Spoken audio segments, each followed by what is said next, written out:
Hi, Curious Patriots. This is Matt DiGeronimo. Today we're going to discuss why you and I get poorer and poorer every year, but the root cause of this seems very elusive.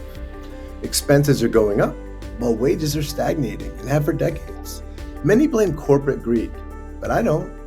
I blame the most deceitful magic trick of our generation. The magician? You guessed it, the federal government. And the rabbit?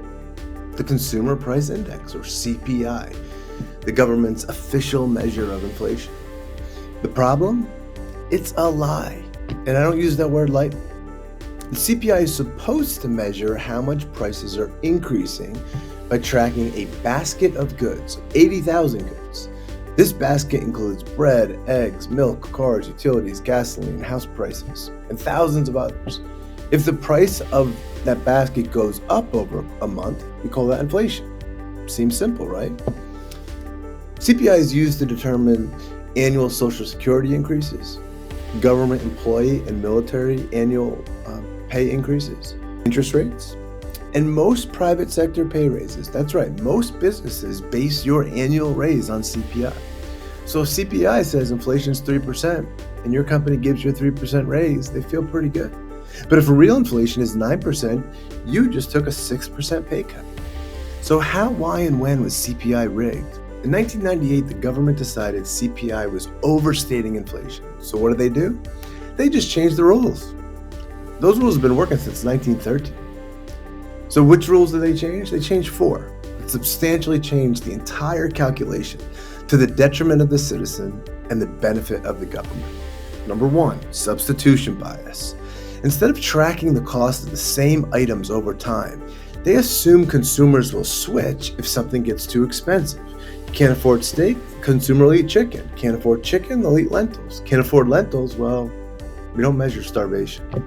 Number 2, hedonic adjustments. If a product improves, they count that as lowering inflation even if the price goes up. That $1,200 iPhone? CPI says it's now cheaper than last year's model because the camera's better. Number 3, owner's equivalent rent. Instead of tracking actual home prices as they used to, the government now asks homeowners how much they think their house would rent for. Because clearly guessing is a solid statistical methodology. And number 4, the use of the geometric mean. Long story short, items that rise more slowly are weighted more heavily. Before 1998, wages and expenses moved pretty closely together. Not perfectly, but pretty close. Then the CPI calculation was adjusted, and suddenly wages stagnated, while costs appeared to explode. Consider as an example home prices. From the 1960s to 1998, homes cost about 2.5 times the median income of the neighborhood. Today, they're over 6.5 times and rising steadily. So why would the government lie? Simple. They're financially incentivized to do so. It saves them hundreds of billions of dollars. Let's look at some numbers. For every 1% differential between the reported CPI and the actual CPI, the government saves $13.5 billion in Social Security payouts, $65 billion in government wages, including the military, $53 billion on interest payments on treasury bonds. And those savings are associated with a 1% differential.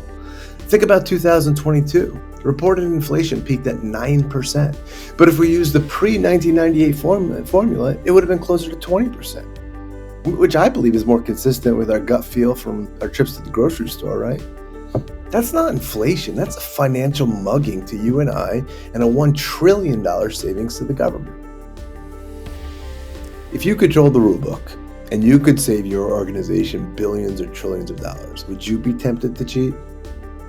Bottom line, inflation is rigged in favor of the government and at the expense of the taxpayer. I mean, this pisses me off, and I hope it does you too. And I know it sounds like a crazy conspiracy theory or hyperbole, but it's not.